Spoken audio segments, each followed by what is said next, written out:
Berhaji adalah kewajiban umat Islam yang mampu. Gelar haji adalah pemberian Belanda untuk mengawasi pribumi yang baru tiba di tanah air usai kembali dari Arab Saudi. Haji adalah rukun Islam yang terakhir. Sebagai Muslim yang taat tentunya ingin mengerjakan semua 5 rukun Islam, syahadat, sholat, zakat, puasa dan pergi haji ke Mekah. Setelah pulang dari berhaji, biasanya seseorang tersebut akan disebut haji bagi laki-laki atau hajjah bagi perempuan. Sebutan ini ternyata hanya ada di Indonesia. Sejak kapan seseorang yang pulang dari haji mendapat gelar haji di depan namanya? Dikutip dari Kompas.com, gelar haji mulai digunakan di Indonesia sejak zaman kolonial Belanda, tahun 1916. Pada saat itu, Islam merupakan salah satu kekuatan anti-kolonialisme di Indonesia pada masa penjajahan Belanda. Kiai Haji Ahmad Dahlan seusai pulang ibadah haji mendirikan Muhammadiyah. Kemudian, Kiai Haji Hashim Asy'ari mendirikan Nahdlatul Ulama, Saman Hudi mendirikan Sarekat Dagang Islam, dan Cokro Aminoto mendirikan Sarekat Islam. Berdirinya organisasi-organisasi Islam ini mengkhawatirkan pihak Belanda, karena para tokoh yang kembali dari ibadah haji dianggap sebagai orang suci di Jawa. Karena itu, para haji diyakini akan lebih didengar oleh penduduk awam lainnya. Dulu, para kiai sendiri tidak ada yang bergelar haji, karena haji itu merupakan prosesi ibadah. Namun, karena banyak perlawanan yang dilakukan umat Islam terhadap kolonial, terutama yang baru kembali dari ibadah haji, disematkanlah gelar haji. Kebijakan tersebut diatur dalam peraturan pemerintahan Belanda Staatsblad tahun 1903. Tujuan pemberian gelar haji ini adalah agar pihak Belanda lebih mudah dalam melakukan pengawasan bagi para jemaah haji yang mencoba memberontak. Oleh sebab itu, sejak 1916, setiap umat Muslim Indonesia yang baru saja pulang dari ibadah haji akan diberi gelar haji. Sementara itu, Guru Besar Bidang Ilmu Sejarah Peradaban Islam UIN Raden Mas Said Surakarta, Syamsul Bakri, membenarkan penyematan gelar haji hanya ada di Indonesia. Itu khas Indonesia, tidak ada di negara lain. Buktinya di Timur Tengah tidak ada gelar haji. Orang Barat juga tidak bergelar haji walaupun sudah haji, ujarnya saat dihubungi Kompas.com, Jumat, 10 Juni 2022, Wakil Rektor Bidang Kemahasiswaan dan Kerja sama UIN Raden Mas Said ini juga membenarkan asal gelar haji dari pemerintah Hindia Belanda. Dahulu, orang-orang pribumi yang menunaikan ibadah haji diduga terpapar paham pan-Islamisme. Salah satu paham pemberontak kolonialisme selain komunis. Pan-Islamisme merupakan sebuah ideologi politik yang mengajarkan bahwa umat Islam di seluruh dunia harus bersatu untuk dapat terbebas dari kolonialisme dan imperialisme bangsa Barat. Konsep dasar pan-Islamisme dicetuskan oleh Jamaluddin Al-Afghani pada akhir abad ke-19 Masehi. Syamsul menjelaskan, ada 2 paham lawan kolonialisme pada saat itu, yakni kelompok kiri yang dikenal dengan komunis, serta pan-Islamisme. Penyematan gelar haji pan-Islamisme mengajarkan bahwa umat Islam di seluruh dunia harus bersatu untuk dapat terbebas dari kolonialisme dan imperialisme bangsa Barat. Paham ini bersumber dan menyebar dari Tanah Suci, tempat Muslim menggelar ibadah haji. Dulu orang haji tidak seminggu sebulan, bahkan bertahun-tahun, karena di sana sambil ngaji, sambil bekerja, macam-macam, dan ada interaksi orang yang berhaji dari berbagai negara, tutur Syamsul. Menguatnya paham pan-Islamisme kala itu. Hingga pemerintah kolonial yang takut akhirnya menyematkan gelar haji sebagai penanda, maka orang-orang yang sepulang haji ditandai dan diberi gelar haji oleh pemerintah kolonial, menyatu dengan namanya, jelas Syamsul. Ia menegaskan, gelar haji pemberian Belanda juga bukan merupakan gelar penghormatan. Melainkan, untuk berjaga-jaga jika mereka mempengaruhi masyarakat untuk melakukan kritik dan pemberontakan terhadap pemerintah kolonial. Hal serupa dijelaskan pula oleh sejarawan dan pendiri komunitas Historia Indonesia, Asep Kambali dalam unggahan TikTok sebagaimana dikonfirmasi Kompas.com pada Jumat, 10 Juni 2022.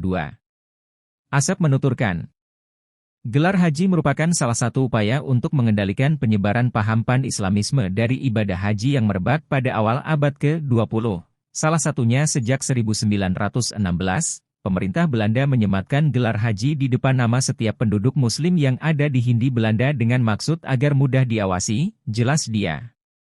Kala itu, semangat kemerdekaan terus digaungkan oleh tokoh Islam. terutama mereka yang telah kembali dari ibadah haji. Maka dapat disimpulkan, imbuh Asep, gelar haji adalah gelar pemberontak yang diberikan penjajah kepada penduduk Indonesia saat itu. Asep mencontohkan beberapa tokoh yang sukses menyuarakan perlawanan kolonialisme usai beribadah haji. Di antaranya, Kiai Haji Ahmad Dahlan pendiri Muhammadiyah pada 1912. Kiai Haji Hashim Asy'ari pendiri Nahdlatul Ulama pada 1926, Kiai Haji Samanhudi pendiri Sarekat Dagang Islam pada 1905, dan Hawes Cokroaminoto pendiri Sarekat Islam 1912. Namun, seiring berkembangnya zaman, saat ini gelar haji kerap dijadikan sebagai penanda kelas sosial ekonomi. Sebagai bagian dari upaya edukasi haji bagi masyarakat, Kementerian Agama memfasilitasi acara ngaji manuskrip kuno Nusantara, yang menghadirkan Filolog Oman Fatur Rahman, atau Kang Oman, yang juga sebagai staf ahli Menteri Agama. Salah satu topik yang mendapat respon warganet dalam mariksa bertema kisah haji Nusantara itu adalah soal tradisi meletakkan gelar haji atau hajjah di depan nama orang Indonesia usai menunaikan ibadah haji. Oman menjelaskan bahwa tradisi itu sah-sah saja. Salah satu alasannya adalah sejak masa silam, perjalanan menuju Tanah Suci bagi orang Nusantara adalah perjuangan berat tersendiri, harus mengarungi lautan, menerjang badai berbulan-bulan, menghindari perompak, hingga menjelajah gurun pasir. Seorang yang berhasil melalui ujian tersebut, dan berhasil kembali selamat ke tanah air, kemudian dianggap berhasil mendapat anugerah dan kehormatan, apalagi Ka'bah dan Mekah adalah kiblat suci umat Islam sedunia. Itu mengapa dalam perkembangannya kemudian lazim di Indonesia ada pemberian gelar bagi jemaah haji usai menunaikan ibadah di Tanah Suci. Masyarakat menambahkan kata haji atau hajjah saat menyebut nama mereka. Antropolog UIN Syarif Hidayatullah Jakarta, Dadi Darmadi, mengatakan bahwa tradisi seperti itu sebetulnya tidak hanya terjadi di Indonesia. Di dunia Islam Melayu bagian lain juga begitu, baik Malaysia, Singapura, Brunei, dan bahkan Thailand Selatan. Tradisi di Mesir Utara bahkan bukan hanya memberi gelar haji, tapi juga melukis rumahnya dengan gambar Ka'bah dan moda transportasi yang digunakan ke Mekah, ujarnya seperti dikutip dari laman Kementerian Agama. Bagi sebagian masyarakat Indonesia, gelar haji dinilai penting dan membanggakan, mencerminkan status sosial tertentu. Menurut Dadi, tradisi penyematan gelar ini bisa dilihat dari 3 perspektif. Pertama, secara keagamaan. Haji adalah perjalanan untuk menyempurnakan rukun Islam.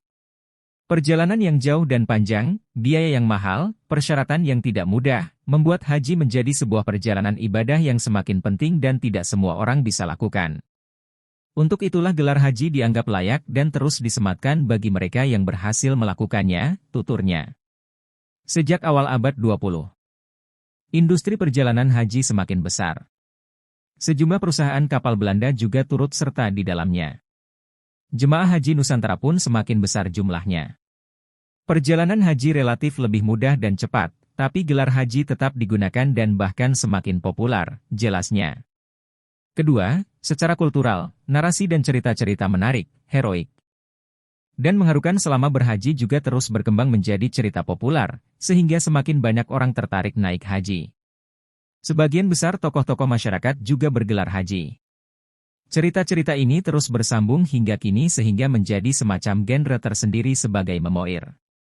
Hal-hal inilah saya kira yang membuat ibadah haji semakin penting dan gelar haji di Indonesia punya nilai dan status sosial yang tinggi, ucapnya. Ketiga, dari perspektif kolonial, penyematan gelar haji juga punya ceritanya tersendiri. Dulu, karena takut akan pengaruh haji bagi gerakan anti-penjajahan, pemerintah kolonial Belanda berusaha untuk membatasi jamaah haji dengan berbagai cara. Salah satu caranya adalah membuka konsulat jenderal pertama di Arabia pada 1872. Tugas konsulat ini adalah mencatat pergerakan jamaah dari Hindia Belanda, dan mengharuskan mereka memakai gelar dan atribut pakaian haji agar mudah dikenali dan diawasi. Itu dari perspektif kolonial. Padahal menurut Snouck Hurgronje, yang meneliti haji, saat itu, jemaah haji tidak layak ditakuti sebagai anti penjajah, tandasnya. Oman, yang juga sebagai pengendali teknis ibadah haji Kementerian Agama 2019, menambahkan bahwa tradisi menyematkan gelar haji di depan nama, tentu jangan sampai merusak keikhlasan berhaji. Salah satu ciri haji mabrur adalah menjadi orang yang ikhlas dan berbuat baik sepanjang masa, selalu menebar kedamaian, baik ketika maupun usai menunaikan ibadah haji, pungkasnya.